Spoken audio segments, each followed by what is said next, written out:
Welcome back to Filmmaster Reviews. I'm Adam J, bringing you my review of the latest film in the Mission Impossible franchise, Mission Impossible Dead Reckoning Part 1. For future content on this channel, please click that like button and that subscribe button. Mission Impossible is one of those rare franchises that, in my opinion, has yet to have a bad movie. It's had one or two that weren't great for sure, but there has yet to be one that I would even remotely consider bad.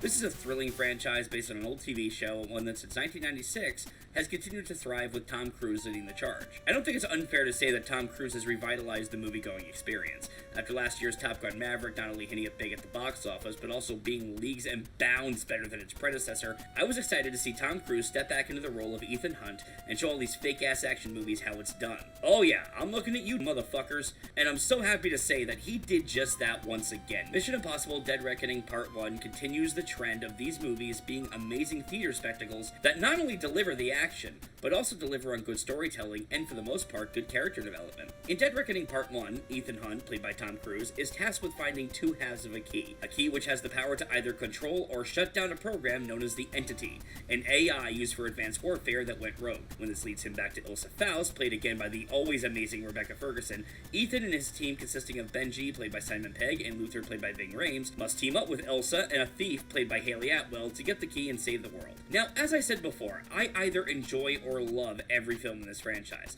So with the praise I awarded Dead Reckoning Part 1, how does it stack up among the rest? Honestly,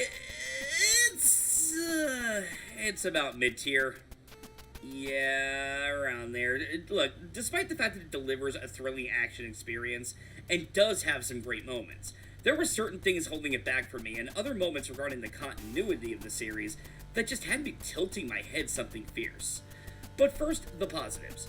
Honestly, when I heard the villain of this movie was going to be AI, I wasn't too sure about it. It felt too science fiction for an action series like this, but the more I thought about it, and thought about the world we are in now, where AI is actually making news and starting to become a problem, having the villain be AI not only makes sense, but works as a nice commentary on the world we're in right now. So the AI concept actually worked here, and it sets up the next part of the story quite well. Of course, I loved the cast here. Tom Cruise is still infinitely entertaining as Ethan Hunt. I don't care how old Cruise is now, the man still shows up to work, insists on doing his own stunts, and it's pretty badass. As always, he demonstrates great chemistry and rapport with the rest of his castmates, and delivers another great Ethan Hunt performance.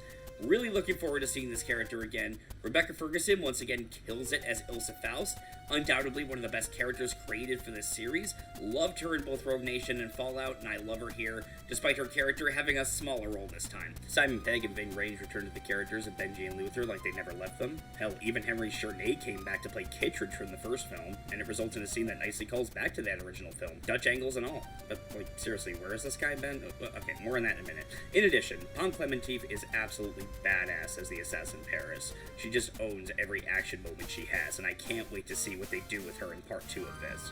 It was so cool to see this actress play a villain-type character after having seen her play the kind and sweet Mantis in Guardians of the Galaxy for 2 films. It really demonstrated her range. The action scenes for this, in the most part, absolutely incredible. The hand-to-hand fights, the big stunts, the chases, the shootouts, it's all fun as hell. If Tom Cruise is making an action movie, you can pretty much guarantee it's gonna rock. For the love of God, though, just keep him away from horror. Christopher McQuarrie shows once again why he's an action director to be reckoned with. The pacing, the action beats, the nail-biting moments of suspense, the cinematography, all of it is pristine. There was one scene involving Benji and a bomb that just had me on the edge of my seat the entire time. Granted, I kind of already had this scene done a lot better in Rogue Nation, but it still worked here. I'll also say that Lorne Balfe did a great job with the score, just as he did in Mission Impossible Fallout. I think every composer has brought something unique to the score and to make it their own, and Lorne Balfe is no exception. Now, before I get into negatives, let me say this for it.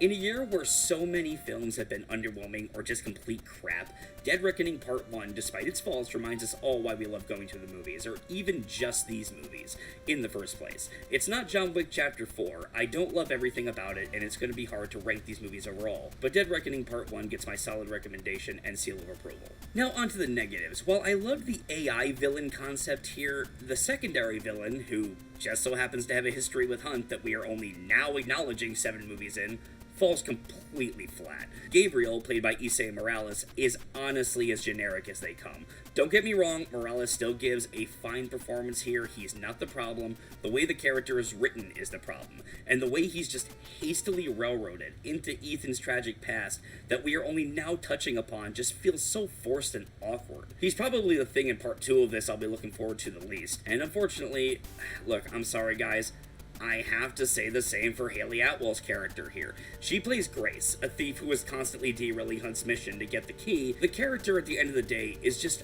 random thief character 101. She's like Parker from Leverage, with none of the personality or charm that made that character memorable. And let me make this clear, this is not Haley Atwell's fault. She is playing this character to the best of her ability and does get a few moments to shine here and there. The actress is not the problem. The character is the problem. The character is just boring. That being said, the film leaves her at a spot where there is clear room for improvement in the sequel, so we'll see how that goes. In addition, it really felt like they were trying to replace Rebecca Ferguson with Haley Atwell, and that did not sit well with me at all, especially when you consider how Fallout ended. Ilsa Faust, as previously stated, is one of my favorite characters in this series, and there is a decision made regarding her character that, despite all the cool shit in the movie, really pissed me off something fierce. And I'm sorry, but compared to Ilsa, Grace simply doesn't cut the mustard. I don't care how hot Haley Atwell is, and dear God, she is.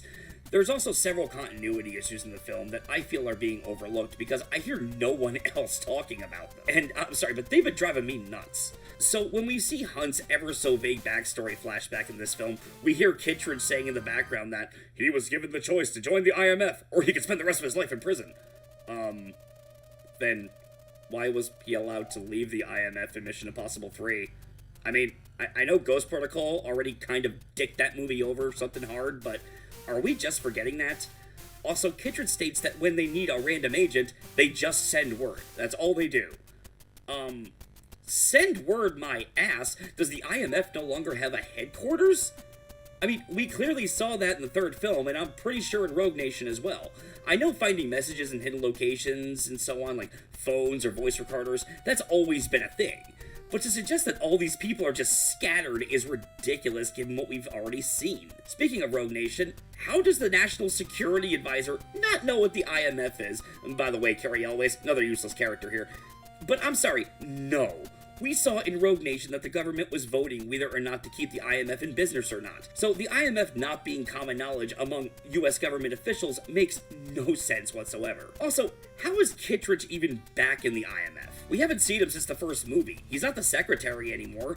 I mean, at least say he was retired and came back or something. Don't get me wrong, I'm glad he's back. And yeah, the secretaries have never been consistent in these films. But at least acknowledge his absence for the last 5 movies. I mean, come on, guys. And finally, the White Widow, played by Vanessa Kirby. Look, I still love this character, and I love Vanessa Kirby, but when you look at the last film and look at this, the continuity of the character is very off. Yeah, see, it's little boneheaded mistakes like that that bug me, especially after binging all these films in a row. And not for nothing, but Chris McQuarrie has been here since Rogue Nation, and he should have known better. Overall, like I said earlier, Mission Impossible Dead Reckoning Part 1 is another damn good Mission Impossible movie that I highly recommend. In the end, I'm giving it an A-. I don't think it's as perfect as everyone is making it out to be. Hell, under normal circumstances, I'd probably give it a B+. However, in such an underwhelming summer movie season, I'll take a damn good time at the movies where I can get it, and make no mistake, Dead Reckoning Part 1 is a damn good time, regardless of its faults. So what did you think of Dead Reckoning Part 1? Please let me know in the comments, and please subscribe if you'd like to see more.